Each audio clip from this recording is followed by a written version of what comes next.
Black. All important board game reviews start with black. And really intense music. Not some cheesy pop like Oh, now he's big and stronger than anyone. See what I mean? It doesn't even have black in the title. Not like Black Hole Sun, or Fade to Black, or Black Betty, or Black Sabbath, or Black Velvet, or Black and White, or Men in Black? Huh. So anyway, black. Black is the box that comes with my game. Yes, Batman, the board game. Because I'm Batman. Well, I beg to differ. I'm Batman.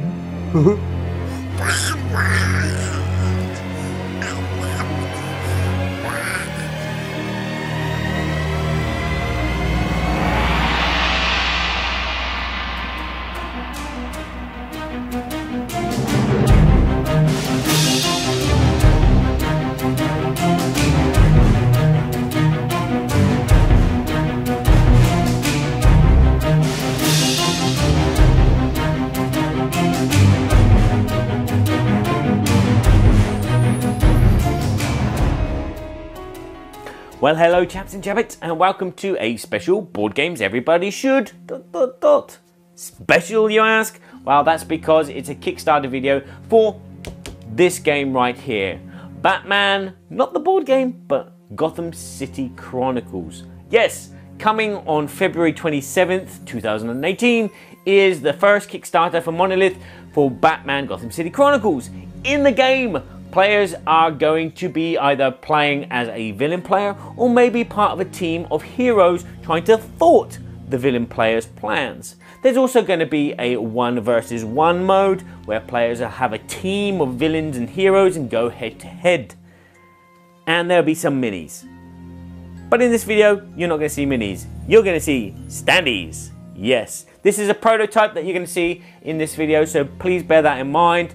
It won't represent the final product, and then, well, it could do, but it might not do. We shall see as time goes on. So let's go to the table, and I'll show you this scenario that I have and how it works. In this story, Bane has put a ransom out to the mayor of Gotham, demanding $10 million delivered to an untraceable bank account by midnight, otherwise a prominent building in Gotham City will disappear. Batman is on the case. He's used his detective skills, and he's noticed over the past couple of weeks some of Falcone's men going to work for Bane. Many of these guys are experts in explosives. He tracks one down and follows him to an abandoned underground train station. It's there that he observes a vast army of guys with guns and explosives. He makes a quick call to Oracle because the clock is ticking, asking if there's anyone in the area that can back him up. Luckily, Catwoman is a few blocks away and Red Hood is on his way as well.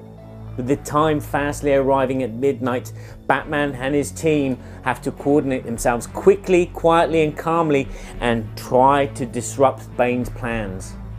In this scenario, Bane will have 6 turns to have as many explosives armed as possible. If after 6 turns there are 2 or more bombs armed, he will successfully destroy this underground station, sending Gotham City Hospital, which is situated above it, into the crater that it leaves behind. Batman, on the other hand, and his team have 7 turns in which to thwart this plan by deactivating the bombs or getting rid of the bombs or stopping the guys from actually arming the bombs.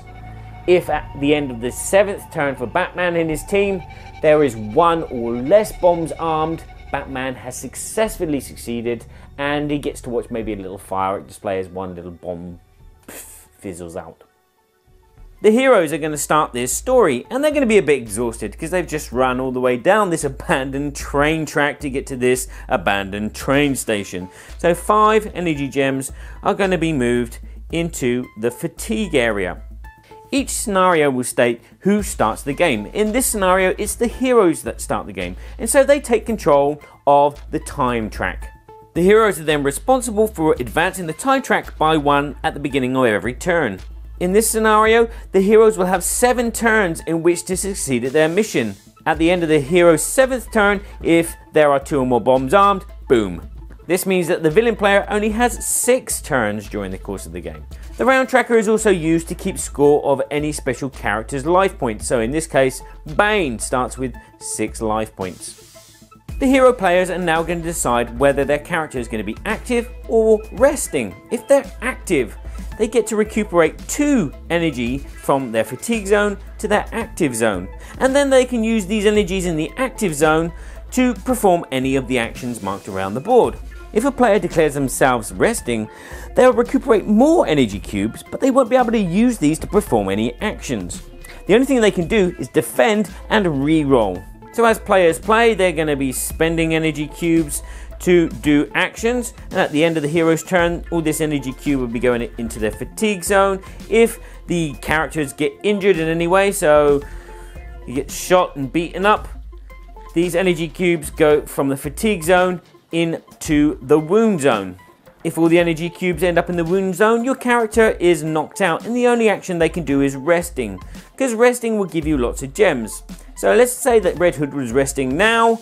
He decides that he's going to rest. He gets 5 energy gems moved from his fatigue to his active. There's only 3 there. So where did the other 2 go? Well, they actually moved from the wound zone into the fatigue zone. And this would be exactly the same as if all the gems were in the wound zone. So now the heroes can perform their actions, and they can perform them in any order that they wish. Yes, this game is freeform. For example, Batman could fire his batarang at this bad guy here. He misses, unfortunately, so Red Hood moves to here and takes a pot shot at him, knocking this guy out. And then takes a pot shot at this guy, knocking this guy out, clearing the way for Batman to walk 1, 2 to there. Catwoman jumps down and scutters into this room. She has a scratch at this guy, taking him out, and then Batman comes in to take this guy out, meaning that Catwoman can now disactivate this bomb without any hindrance. So let's talk about the actions that our heroes can do. Let's start with movement. Each character has X amount of free movement. This free movement will disappear the more objects you're carrying, the more weight that you have. So for instance, Red Hood, he starts the game in this scenario with a Magnum which has a weight of 1. So technically he can still have 2 points of free movement. But if he was to equip this minigun which has a weight of 6, he is over the limit here and he will only have 1 point of free movement. The first time you activate your character and do a movement with them, if you stop and do another action in between your free movement points, you'll lose the rest of your free movements, meaning that you will have to pay a gem to move 1 extra space. Each action has a maximum amount of energy that you can use on that space. So for instance, Red Hood could spend up to 4 energy cubes to move 4 additional spaces. Moving a space is just basically moving to an adjacent zone, which is separated by one of these lines. Each space has a number indicating the maximum amount of characters that can go into that space. Most of the characters are about a size 1, so that would take up 1 of the spaces. But some of the characters might be larger and might be a size 2, so that means that they take up 2 spaces in that zone. Some spaces are treacherous and have this icon with the 1 in it. This means that it costs 1 extra movement point when you move out of it. Because of, say for instance, this is a train track, there's gravel, the stones are uneven and there's rails. So to move out of this space costs 2 movement points, but to move into it just costs 1. Also, the terrain is 3-dimensional. Not that you can see it on a 2D board, but it is indicated by these line of sight dots. This is ground level. This is level 1 because it's got a bigger circle, and this is level 2. It's got an even bigger circle. So if a character was to move from level ground 0 to level 1, it's going to cost 1 additional movement point to climb up. Whereas if a character moved from level 0 to level 2, it's going to cost 2 additional movement points. The same works for climbing down. It would be 2 additional movement points.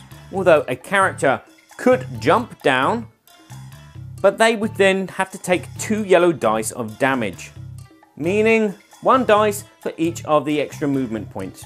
Finally, some levels can be just walked up with no additional cost to movement points.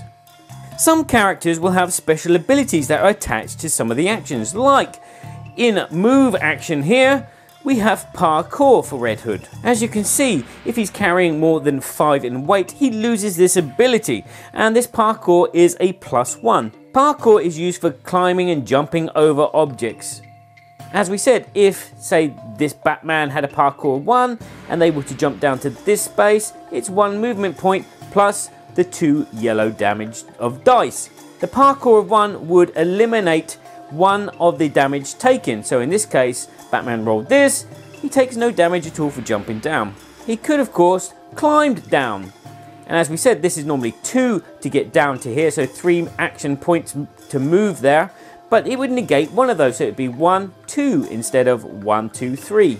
The same can be said for climbing up. Again, if you have a Parkour of 1, it's just 1, 2 to get up instead of 3. And if you're lucky enough to have like a grappling hook, which gives you a +4 to Parkour, that would just negate any damage that you roll with 2 yellow dice, because the maximum would be 4. Some characters are agile and therefore will diminish the amount of penalty taken if they're going over treacherous territory. So again, if Batman was to move out of this space, normally it would cost 2 movement points because it's treacherous, but the -1 would negate it, meaning it only costs 1 action point to move out.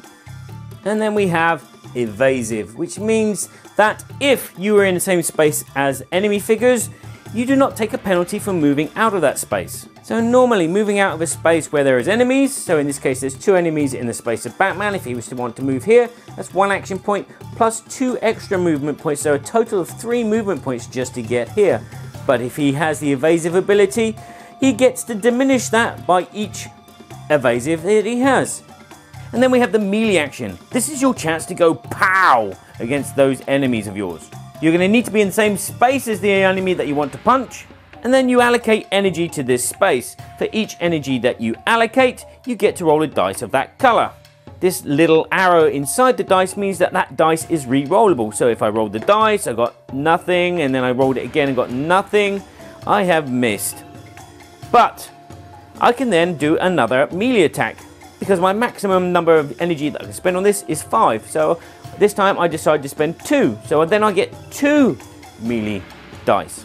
And if you have a melee weapon as well, that may give you a dice extra. So in this case, with the claws for Catwoman, I'll roll 3 dice, and 2 of them will be re-rollable. Some of the skills for fighting are martial arts, which will give you a +1 success as long as you have rolled a success. And combo fight. If you're in a space with 2 other characters and you attack one and you knock them out, you get to have a free attack on the second one and roll 1 extra dice. Ranged attack works the same as a melee attack, although you will need a ranged weapon. So you could spend 1 energy to roll 1 dice, and if you miss, you can spend another energy to maybe roll 2 dice the second time. With ranged attack, you can attack a character in the same space as you, or you can attack a character as long as you have a line of sight. Some of the powers that come with ranged attack are you can shoot back if someone punches you. This means that a character can carry and fire 2 weapons at the same time. And this means your character won't be hindered when firing if there are 2 or less villains in your space. For example, if Batman was to fire his Batarang at this guy here and he rolls this, because there are 2 guys hindering him, that would remove 2 results, meaning that this guy only takes 1 point of damage. Whereas if Red Hood was doing it and he shot at this guy, he wouldn't take any penalty because he is cool as a cucumber. Line of sight works from the dots in the middle of the space that you're in. So if Batman wanted to, he could target either this Uzi guy or this crowbar guy. Because he has line of sight, you can draw a straight line from one dot to the other. There is no obstacle passing in the way. Whereas in this situation, if Batman was to throw his Batarang at the crowbar guy in green, this line goes through a wall, which means that he does not have line of sight and cannot attack him. Well, there are some cases where a straight line will go through a wall, so therefore Batman could not shoot at this guy, but the map will tell you differently. Batman can actually see over this roof into that space, which means this character can see this character because the two letters correspond. They're both D. And if you're shooting at a target which is lower than you, you get a bonus 3 yellow dice to add to your pool to roll. Line of sight in enclosed spaces works a little differently too. An enclosed space is marked with a green line, such as here and here. To have line of sight in an enclosed space, you need to be on the opposite side of the green line. So therefore, Catwoman here has line of sight of the shotgun guy, and the shotgun guy has line of sight on Catwoman. But nobody has line of sight on Red Hood apart from Catwoman because they're in an open space. So these two guys have no line of sight, even though technically he could see through the door, but this rule negates that.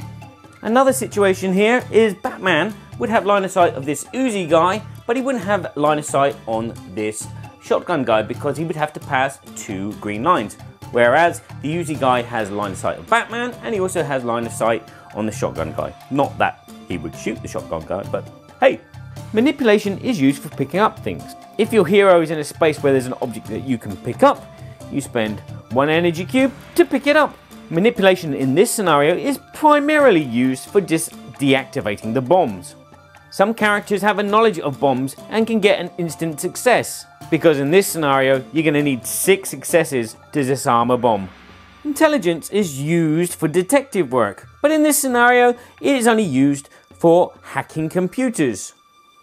By hacking a computer, you remove it from the board with 3 successes, and this stops the villain from using them to arm the C4.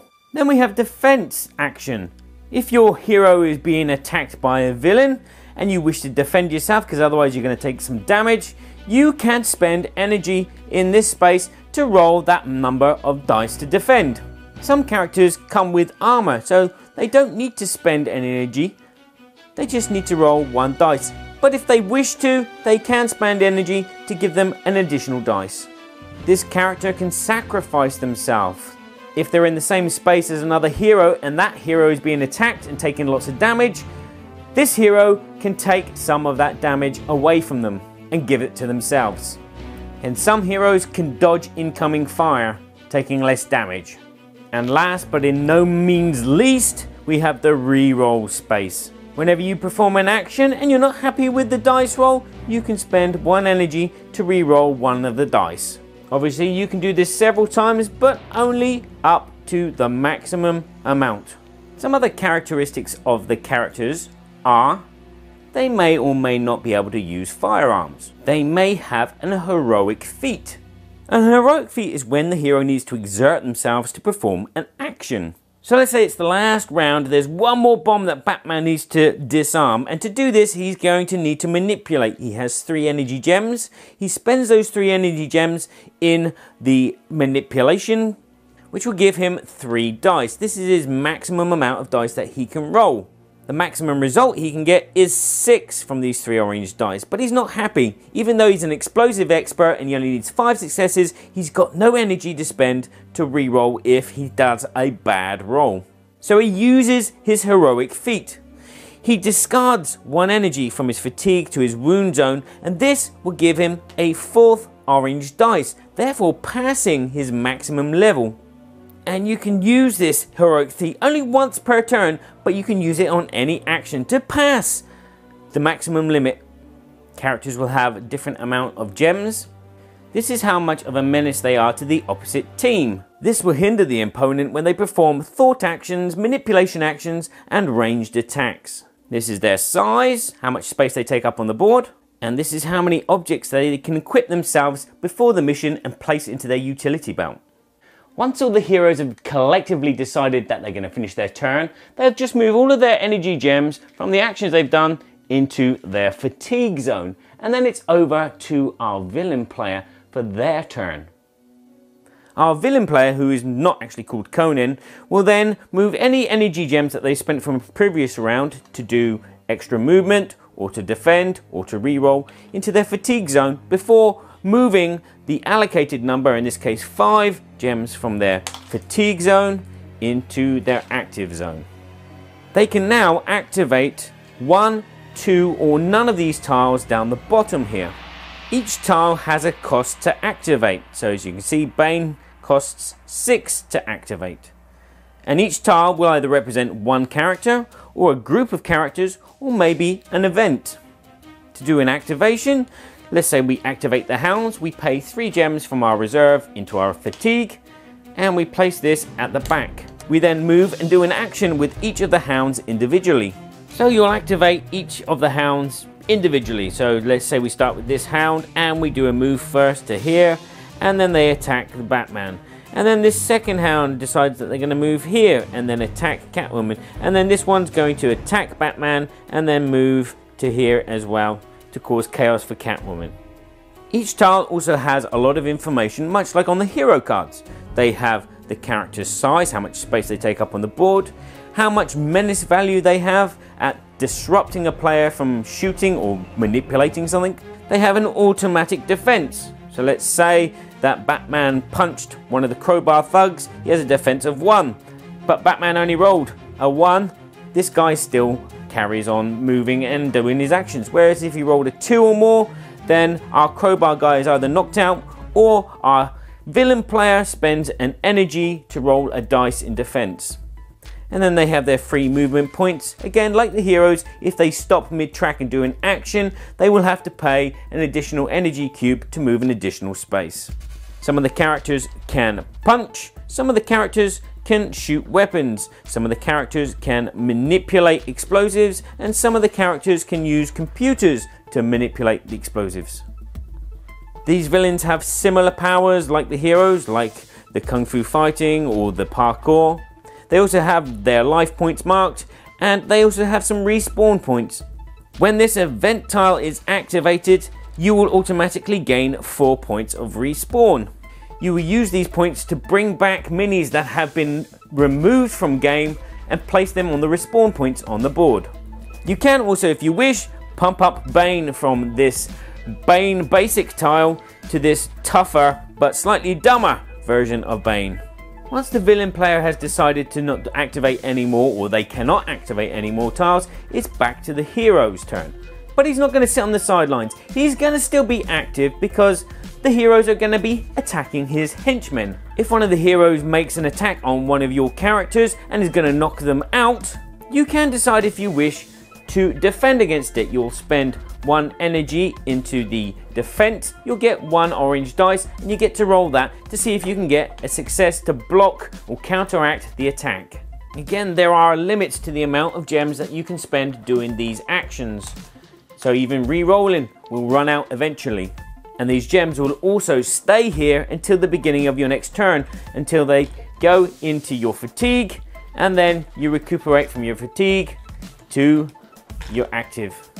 And then play would go back to the heroes, who would advance the time track, decide if they're going to be passive or active, etc, etc. After 7 rounds, we will see if there's a boom in the room or whether Bane gets stuck on a train. That's it. It's very, very simple to learn, very, very intuitive game to play. If this game at all interests you, you can click on the link down in the show notes, which will take you to the Kickstarter page, or if you hang on to the end of the video, there'll be a link there that'll take you to the Kickstarter. As I said, this is a prototype of just one of the vast 20 scenarios which are going to be in the game. So take that for what it is. Obviously, you can go and have a look at Monolith on Facebook and see all the images of all the minis that are coming. You can also go and check out a video which I did in the middle of 2017, which was my first impressions of Batman. There's a link on the screen there. Click it and you can go and watch what my first impressions are.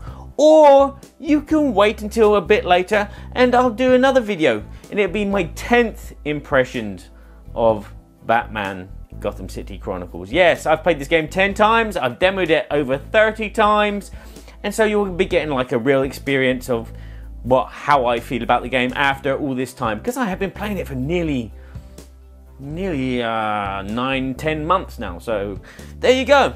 So thanks for watching. I hope that I pointed you in the direction whether this is something that will interest you or not, and I'll say ciao for now.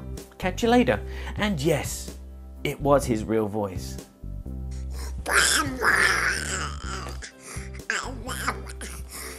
Just sitting at the